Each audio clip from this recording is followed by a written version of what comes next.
ఇబ్రహీంపట్నంలో కేంద్రాలు ఏర్పాటు చేయించిన మాజీ మంత్రి జోగి రమేష్ ఎక్సైజ్ సిబ్బందికి సమాచారం ఇచ్చి దాడులు చేయించింది ఆయనే. ఆ నకిలీని కూటమి ప్రభుత్వానికి ఆపాదిస్తూ దుష్ప్రచారం. నకిలీ మద్యం తాగి రాష్ట్రమంతటా చనిపోయారంటూ జగన్ సొంత మీడియాలో అసత్య కథనాలు. 3 కోట్లు ఇస్తామని ప్రలోభపెట్టి నన్ను పావుగా మార్చుకున్నారు. ఎక్సైజ్ అధికారులు ఎదుటి బయటపెట్టిన జనార్దన్ రావు. జగన్ జమానాలో జరిగిన వేల కోట్ల మద్యం కుంభకోణం కేసు దర్యాప్తులో నాటి ప్రభుత్వ పెద్దల పాత్రపై వెలుగు చూస్తున్న సంచలన నిజాల నుంచి ప్రజల దృష్టి మరల్చాలి.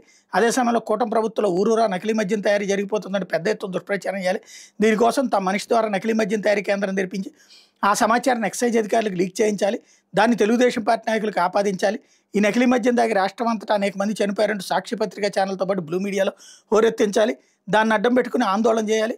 కూటమి ప్రభుత్వం బురజల్లి ప్రజల్లో వ్యతిరేక సృష్టించాలి అనే కుట్రను వైకాపా నేతలు పకడ్బందీగా అమలు చేశారు. కొంచెం కూడా సిగ్గు, శరము, నీతి నియమము లేని నీచ జర్నలిజం, నీచాతి నీచ జర్నలిజం చేసేటటువంటి 2 పత్రికలు కలిపి ఎంత చక్కగా చందమామ కథలు అల్లుతున్నారంటే అంత అల్లుతున్నారు.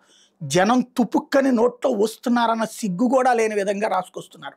వాడు ఏదో వాగాడు, వాడి చేత వాగిచ్చారు, రాశారు అంటే ఒక అర్థం ఉంది. కానీ దాన్ని వీళ్ళే జడ్జిమెంట్ కూడా ఇచ్చి పడేశారు అనమాట. ఇంతకంటే నీచత్వంకి ఎక్కడన్నా ఉంటుందా ప్రపంచంలో? కొంచెం మనుషులుగా మనసుతో ఒక్క సెకను కూడా ఆలోచించలేని నీచాతి నీచ జర్నలిజం అనేటటువంటిది పీక్ స్టేజ్కి పోతుంది. లేకపోతే నైరుతి